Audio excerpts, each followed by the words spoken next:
Okay, so I guess we are ready to start. The name of the webinar is Streaming with Varnish, and we'll talk about streaming with Varnish. So let's see. Yeah, these are the two people talking right now. I'm on the left, and on the right we have Dag Vinstad. I'm sitting right here. Hello. Excellent. As you can see, we're quite uncomfortable in front of a camera, so it's a good thing we just have slides. These were the best pictures they could find among the very many they actually took. So yeah, good thing we are software developers. Today we're going to talk about first some background about streaming media. We're going to talk about the two different types, live streaming and over the top. We talked about a solution of ours called Varnish High Availability, and we'll show you some examples of how to configure Varnish servers. Okay, why? So HTTP is quite close to Universal Transport Protocol. This is the closest thing we have. Even though H and T is for hypertext, lots of the data being sent over HTTP is not hypertext. There's images, and sound, and video, JavaScript, yeah, and many other things, I guess. Yeah, so in addition to HTTP being probably the most ubiquitous protocol in use today, we also have the fact that in the HTTP specification, caching is actually built in as part of the protocol. So there's actually a complete separate RFC that specifies all the semantics regarding caching and HTTP. And this also, as you will see, plays very well into caching in video streaming. Yeah, so this caching will let you, for example, place caching servers far away from the origin, where you have the content, and close to the audience. And this is very handy. You can also protect your origin with caching service locally. In other words, you put a caching server in front of your web server, probably in the same server room. And this sounds maybe to some quite strange, but it turns out to be very useful. Okay, so when you have some media that you want to show on a web page, you can do several things. You can, for example, you can put the entire file in a link, and you can let the browser do a range request and ask for the parts of the video file that it needs to show the part where the user wants to see the video. I guess more typically, what is basically the industry standard these days is to use a segmented streaming model, where the video content is split into smaller segments, typically just a few seconds in playtime each. And these are then lend themselves very well for caching, since they are smaller, simpler files. And it is then the client's responsibility to stitch these back together. So this works also with so you also have what we call a manifest file that describes all the URLs for the individual segments.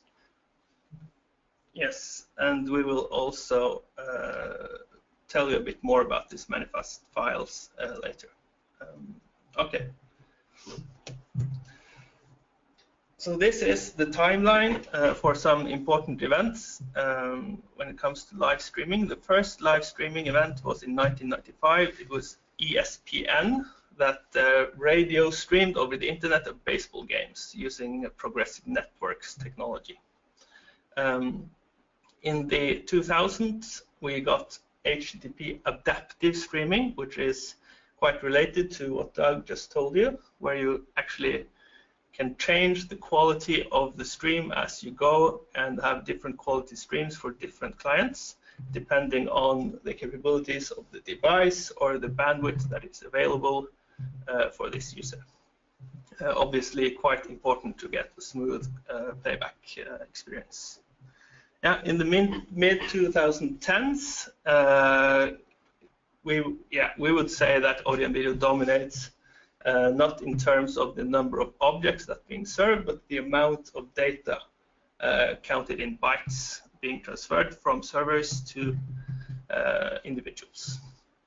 Yeah, and according to Cisco, it's very good to have Cisco come up with this number.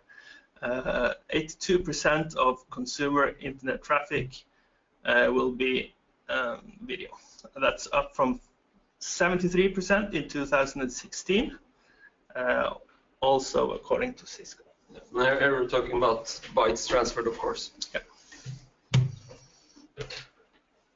Okay, so this is just a list of different solutions for HTTP-based adaptive streaming. There are probably lots more that we don't know about, but as long as they use HTTP as the transport layer, there's no reason that Varnish shouldn't work just as well as with these technologies.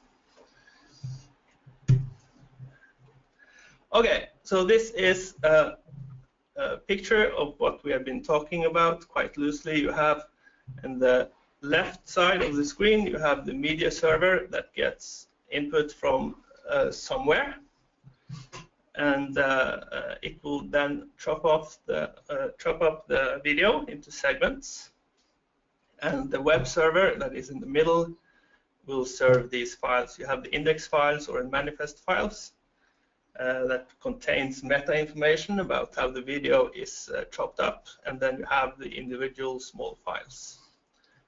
This is delivered over HTTP to the clients. Yeah, so if you have just the origin web server, this can be quite demanding if all the clients shall get the content from the web server. Not because it's slow, but because it's complex. So, of course, the sales pitch here is this provides an excellent opportunity for HTTP caching. This is true,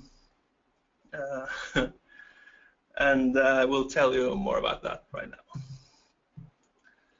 Okay, so the Varnish server take care of the transactions to the clients and deliver instantly. Actually, it's a little bit faster than we observe. We could say that at least the latency is dominated by the network latency and not the processing time inside Varnish. And again, we see that Varnish is a shield. It will shield the web server from the big, bad, angry internet and take all the beatings that it will be handed. Yeah. Okay. This is just some bragging from us. We have been a part of the streaming solutions since 2008. And here we have some examples of this.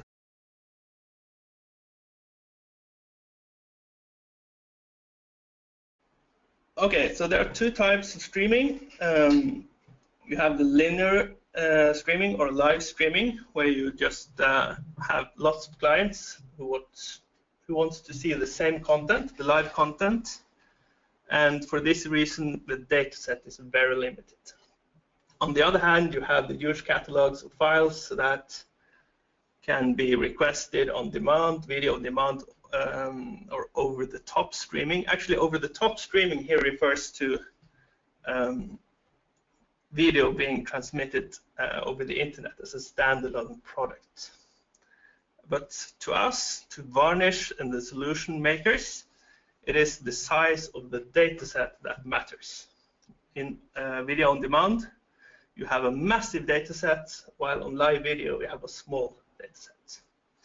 And this is the big difference. Of course, you have all the things in between. You can have live video where you can go back several hours if you want, and you can have quite small video on demand setups.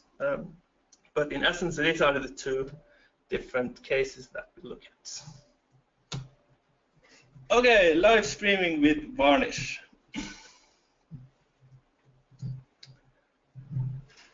Yeah, so notably here is that in Varnish 3, it used to be the case that when Varnish accepted a client request and this resulted in a fetch, that would be the same thread handling both the client request and the fetch. Now Varnish 4 separates this, so there is a separate front-end and back-end thread. So this brings with it the fact that we now can do fetches asynchronously in the background, irrespective of the initial client fetch.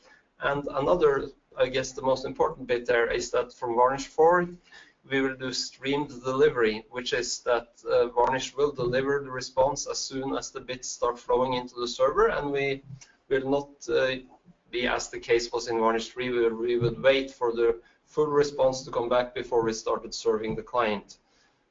Yeah, this will reduce the latency if you compare it to live stream being sent on a television screen, which is probably good for some use cases. Okay, so some basic live streaming can be done quite out of the box with Varnish Cache. So here Varnish Cache refers to the open source community version and not the commercial version that we are selling. But as you scale up with many Varnish servers and several locations and so on, the shortcomings or the limitations of Varnish Cache will be visible.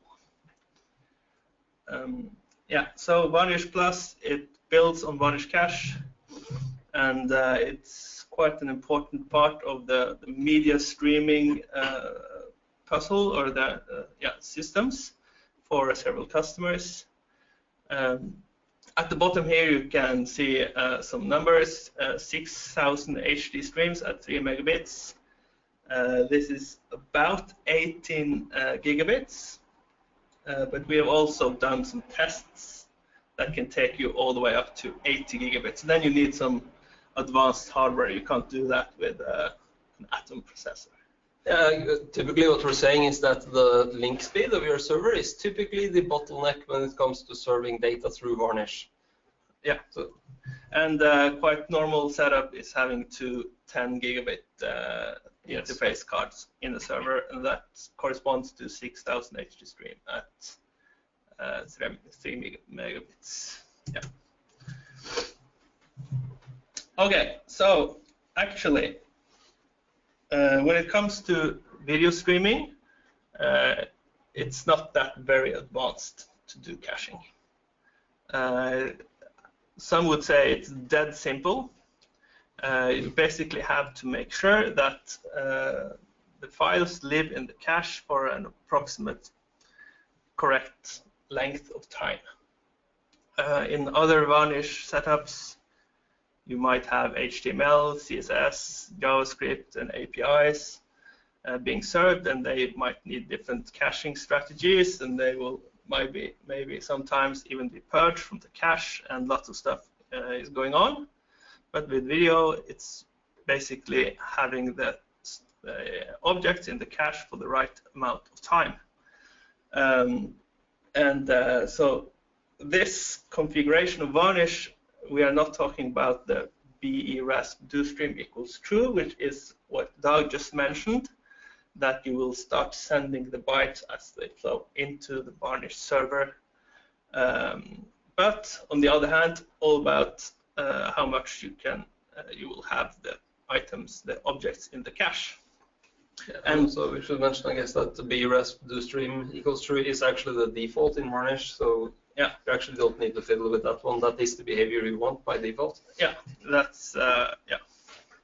And so for the manifest files with live video, you typically have a quite low max H, and this is because with live video, the manifest file needs to be updated as new segments are introduced into the screen. And the player will request these new manifest files in regular intervals to get the new segments. While on the other hand, you have the segments themselves. They can stay in cache, for example, for 120 seconds or some low number, approximately how long you think the objects will be needed by the clients. So yeah, This is, of course, something that you need to adjust depending on your streams and how your user requests them into the case. But 120 seconds seems like a normal number. Okay, so when you size the cache, when you decide how big you need the cache to be, you need to consider the number of streams, the quality of the streams, and so on, and just do the multiplications. Yeah, like the cache duration, and also if you're using multiple solutions, like say you have both HLS and MPEG-Dash, for example. Yeah, but in general, not too big. You can fit it easily into memory and normal setups. And the result is, as Doug said earlier, that Varnish will saturate the network interface. We will not see too much CPU usage in a typical server. It is the bandwidth to clients that is the limitation. Right. So this is a picture of what we have been talking about. This is the linear stream, and you have the stream fragmenter, and the single stream of fragments being sent from the from the origin to the Varnish, and then you have multiple streams going out to the clients. This is part of the shield thing that we talked about later. The origin server will get very few requests, while the Varnish will take the beating and serve the entire audience. Okay, so then we are at Varnish High Availability, which is a product from Varnish software that is represent part of the edge that Varnish Plus has over Varnish Cache, and the other one being MSE that we're going to talk about later. Actually, Doug is going to talk about it. And yeah, so let's go. Okay, so in live streaming you have, as we said, very little unique data and lots of data being transferred to clients, and this translates to high hit rates. As you scale up your interface, you will typically add more Varnish servers, and without doing anything special, each of these servers have to go to the origin to get the objects. But instead, you can use Varnish High Availability and have cache replication across these Varnish servers, and this will give you even higher hit rates and improved redundancy. Here, redundancy is the ability to recover even when something goes wrong. If the Varnish server fails, there will be others standing by to take the load. Yeah. And again, so the pressure on the back end is the number of requests it will receive from the clients, no, from the Varnish servers. And when you have Varnish High Availability, this will not increase. So now we'll have some figures and drawings about how Varnish High Availability works. So this is a simple setup. We have only two Varnish servers. We have a client. It will request a resource here called foo. And the red color on the left corresponds to the left Varnish not having the resource in its cache. So it has to go to the back end to ask for the resource foo, and the back end happily responds with the code 200 OK and the payload, which is the object. The left Varnish turns green. It now has the object, and it can send it back to the client. This is exactly what happens in the normal setup without VHA. The little thing on the left, the little zit, that is VHA, has not activated yet. It has not interfered. You have the normal fast path of delivering the object to the client. But then the agent realizes this. It has observed that you had a cache insertion, and it will send a special request to the right-hand varnish. It doesn't have to be 2 varnishes. It can be more than 2. Yes. Yeah. And this is a head request, and it has some special headers, some VHA headers, that will help the right varnish to realize that this is a replication request. And the result is that the right-hand varnish will send a GET request for the same resource. This is the common behavior of varnish. If it gets a head request, it will send a GET request, assuming that the content will actually be asked for and not just the head request. Yeah, so Varnish will make sure it turns this into something that can be cached for any other clients that come asking for this object. So Varnish will by default turn every head request into a GET request while still treating it as a head request to the original client. Yeah. Okay, so then the object is sent back to the right hand varnish, and it has now turned green. It has the object that was originally served to the left varnish and the client. And since this was a result of a request from the from the left-hand varnish, it will respond with a 200 OK, but then no data will be transferred because it was a head request. And so you get the minimal amount of data being sent to get the replication, and you have no extra pressure on the back end. It only saw a single request from a varnish, and now both varnishes have been populated. Okay, so to sum up, the Varnish High Availability daemon or system works well because it's one point is that it's a small external daemon. It will simply observe the shared memory log of the Varnish instance and not interfere with the fast path, delivering the object to the client. It's asynchronous, so that's the right pronunciation, yeah. Oh, yeah. And so that means that you don't have any waiting. You don't have a risk of blocking. You will send the data as fast as, yeah.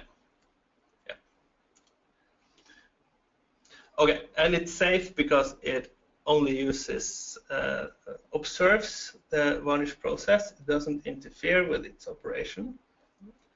Yeah, I mean, it's sometimes the case for some high availability products that they somehow make the system less available than they originally was the intention, I guess.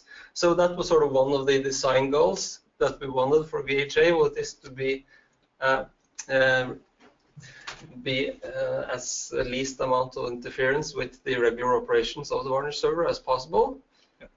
And I think we've very much achieved that. So you can feel pretty confident when you put this into production that it will not interfere with your operations. Yeah, and so this not being synchronous can be uncomfortable to some people when they think about it. Isn't it replication? But it's completely fine because this is a cache.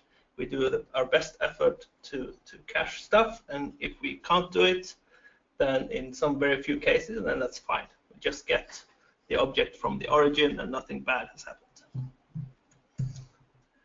Okay, so here we have some simple calculations for how much you need in terms of servers. If you have a little tiny video with low quality, you can get a silly amount of concurrent streams. But if you have high resolution HD, it's difficult to say HD. Sounds like so much buzzword in it. You can still have a lot of concurrent streams, concurrent users in a single server. 4,000 is, yeah, it's decent. Okay. So now we've done the live streaming. We talked about Varnish High Availability. now it's time to do the OTT, over the top, which is video on demand essentially. So here we have put the Varnish Plus server again in the middle between the origin and the client. The diagram is very similar to the live streaming, but while the different traffic profile will require a different configuration of Varnish servers. And we recommend Varnish Cache Plus, of course, with MSE and persistence. Okay, so we found that when you used Varnish and you had storage requirements that was significantly larger than your memory, the size of your memory in your server, we run into sort of severe scaling issues with the S-file and the S-malloc storage backends, which are the ones in Varnish Cache open source. So Varnish was originally built for caches that had gigabytes of content and not the typical size of workloads that we see in on-demand streaming, where you typically have many terabytes of content. So we have, say, the S-malloc storage backend typically performs really well as long as the content can fit in memory. But if you go significantly above what can fit in memory, you will run into problems and it will start thrashing the system. And as for S-file, which is a memory mapped approach, it also works quite well to begin with, but that one has fairly severe fragmentation issues. So the S-file storage backend, it memory maps a big segment, and then it sort of doles out content from that file as it finds the free areas. And and it will just grab the first free segment, put some of the file in there, put more of the file in the next free segment, and you can see how this, for a long-running cache, it makes your cache pretty much looks like a Swiss cheese with holes all over the place, and objects will be scattered all over your allocation. So, which is pretty terrible if this is backed by a rotating media. So these were some of the challenges that we set out to fix with MSE, or Massive Storage Engine as we call it. So we still use memory maps, and storage is backed by disk, but MSE has come up with some smarter policies for actually doing this without any fragmentation. So we have come up with a new, instead of the regular least recently used policy for cache eviction, we have this least frequently used, which also lets us take the locality of an object into consideration when we do forced eviction. And we rely on the page cache to actually do the lifting of what goes in memory and what is supposed to stay on disk. Yeah. So cache eviction is what happens when you have no more room in the cache. You need to make space for new stuff. This is not always needed if you just put enough storage in your MSE and you can fill the entire catalog into it. It is of course a very nice solution, and you get all the benefits of it being a cache, and you can do all the updating of the content on the origin and trust that the cache is a cache. And we have customers which store over 100 terabytes in an MSE, and it works out quite well. Yeah, we're not always able to saturate the network. If the disk I/O is small and you don't get enough help from the page cache, it can happen that you won't saturate the network. But when using SSDs, this is less problem. Yeah. Yes, so finally. Okay, so this is one example. Here we have example of on location, video on demand, no redundancy. What happens here in the top layer of Varnish, it's that each of the Varnish instances will do a hash of the URL of the resource, and it will route the request to one of the MSE instances below. and they will have the same setup. So one resource will always go to the same MSE cluster.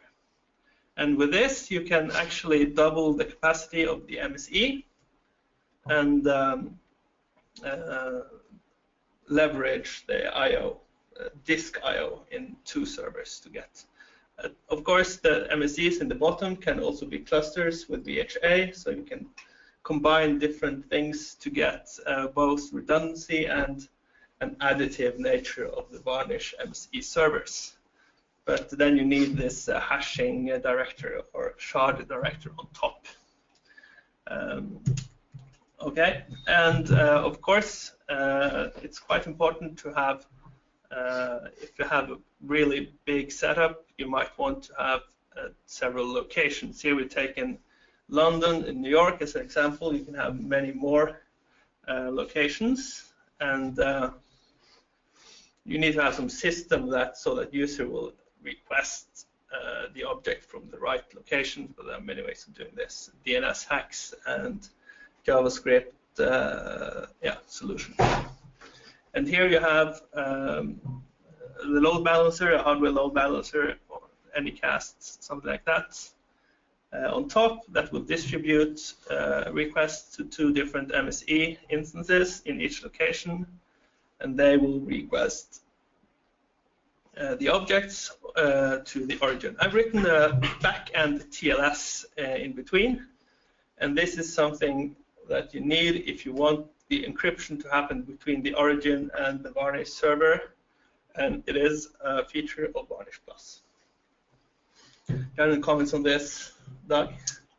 I think you got it pretty good. Yay! Okay, so this is a hypothetical situation where you have 2 locations. Here you can imagine Oslo having lots of customers and lots of people connecting. So you need several Varnish instances to serve live video in Oslo. While in Bergen you have the origin and some more Varnish instances. And so we don't have the same solution in the 2 places, and you have backend TLS between Oslo and Bergen, with not backend TLS in Bergen. And one of the big points here is that what we have with Varnish Plus is that we have some building blocks, and you combine them, and you can do what is correct for your traffic profile, for your setup, and of course, while doing this, you can have a conversation with us if you're a customer. And we appreciate having these conversations to learn more about what's typical and to help you get a good solution as possible. And the final 3rd example is something that I think is very important nowadays. You might have local users that is served from your own data center. You have a load balancer, and you have lots of Varnish instances behind it, and you have your origin, and all the local users go to your local server farm, and you can have the costs there, while you have other users that are around the world, and you can use CDNs to service these users. You need to have a system to distribute, of course, between the different CDNs, but there are ways of doing this. So that's it for the examples. So the big question is, are people using this in at the moment? And we have been allowed to put to show you some of the logos of some of our customers. We have other customers, but some of them wants to keep it a secret that they're using Varnish. But these are open about it, and that was the last slide actually. Yeah, say thank you all for joining, and see you next time. All right, thank you very much, guys.